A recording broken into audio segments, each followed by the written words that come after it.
بسم اللہ الرحمن الرحیم۔ حدیث پاک میں آپ صلی اللہ علیہ وسلم نے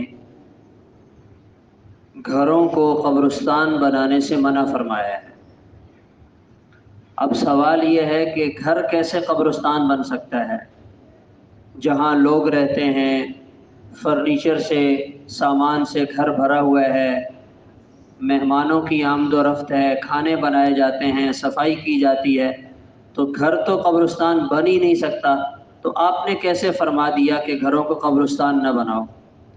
تو اس کی تفسیر اور اس کی تشریح علماء یہ بتلاتے ہیں، وہ گھر جس میں اللہ کی عبادت نہیں کی جاتی وہ گھر ایسے ہے جیسے قبرستان ہے، چاہے وہ سامان سے بھرا ہو، چاہے وہاں لوگ رہتے ہوں، چاہے وہاں صفائی کی جاتی ہو، سب کچھ ہے، اگر اللہ کا نام، اللہ کی یاد، اللہ کی عبادت نہیں ہے تو وہ ایسے ہے جیسے قبرستان ہے۔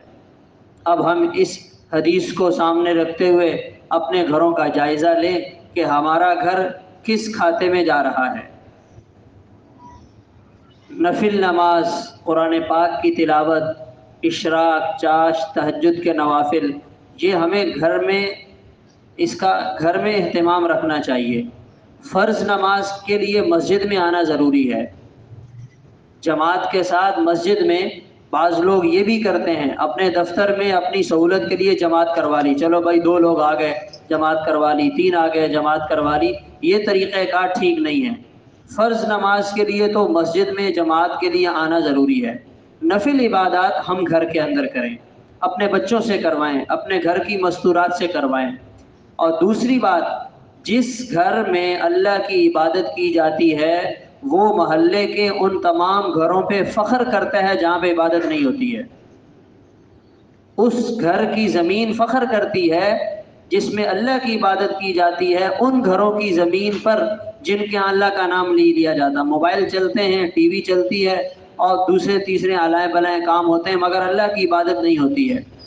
اور تیسری چیز، جب اس گھر کے افراد میں سے کسی گھر کا انتقال ہو جاتا ہے تو جو اس گھر میں عبادت کرنے والے ہوتے ہیں ان کے انتقال پر اس گھر کو بھی افسوس ہوتا ہے کہ میرا مالک یہاں سے چلا گیا۔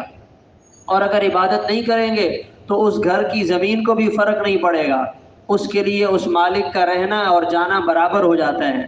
تو ہمیں کوشش کرنی چاہیے کہ اپنے گھروں میں عبادت کا کچھ نہ کچھ اہتمام ضرور کر لیا کریں۔ کوئی دینی کتاب پڑھ لی، کوئی دینی کتاب سنا دی، تعلیم کا حلقہ لگا لیا، تاکہ ہمارے بچوں کے دل میں یہ احساس بیدار رہے کہ ہم مسلمان ہیں۔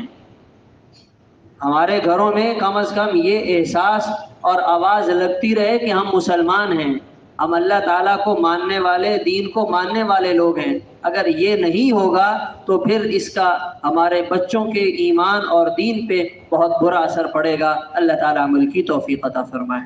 اللہم صلی اللہ علیہ وسلم۔